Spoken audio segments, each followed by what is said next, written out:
In the ethereal realm of the Celtic Sea, where the boundaries between the mortal and the divine blurred, there lived an enigmatic deity known as Manannán mac Lir. As the god of the sea and otherworldly realms, he commanded the tempestuous waves and held sway over the hidden realms that lay beneath the ocean's surface. Manannán's origins were shrouded in mystery.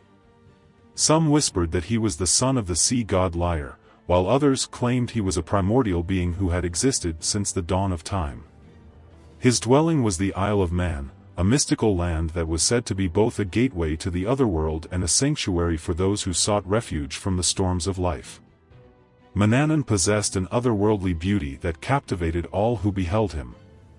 His hair shimmered like the golden sands of his island home, and his eyes held the wisdom of the ages.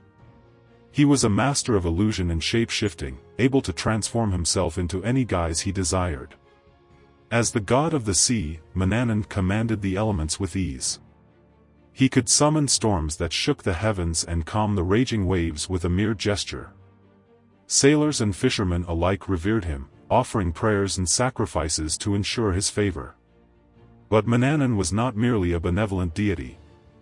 He was also a trickster, known for his mischievous nature and his love of playing pranks on mortals.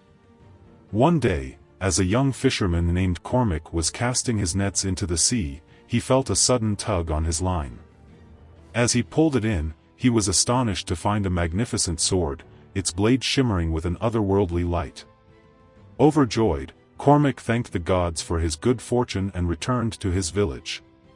However, as he approached his home, he noticed a strange figure standing in his doorway. It was Manannán mac Lir, disguised as an old man.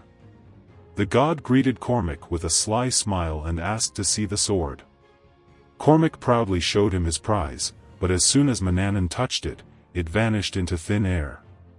Cormac was furious. He accused Manannán of stealing his sword, but the god merely laughed and said, "You cannot possess what is not yours. The sword belongs to the sea, and it will return to its rightful home." Cormac was devastated by the loss of his sword, but he knew that he could not argue with a god. He returned to the shore and cast his nets into the sea once more. To his surprise, he caught a magnificent fish, its scales shimmering with gold and silver. As Cormac pulled the fish onto the beach, he realized that it was no ordinary creature. It was the magical salmon of knowledge, a legendary fish that possessed all the wisdom of the world. Cormac ate the salmon, and instantly, his mind was filled with knowledge and understanding. From that day forward, Cormac became a renowned poet and storyteller, his words filled with the wisdom of the salmon of knowledge.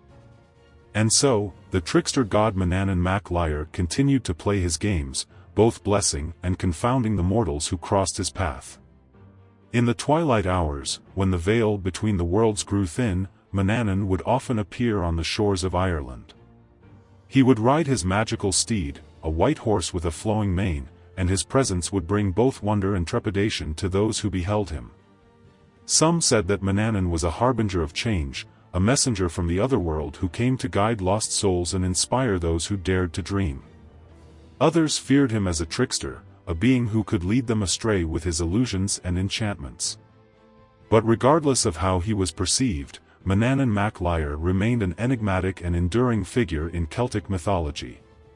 He was the god of the sea and otherworldly realms, a master of illusion and shape-shifting, and a trickster who both blessed and confounded the mortals who crossed his path.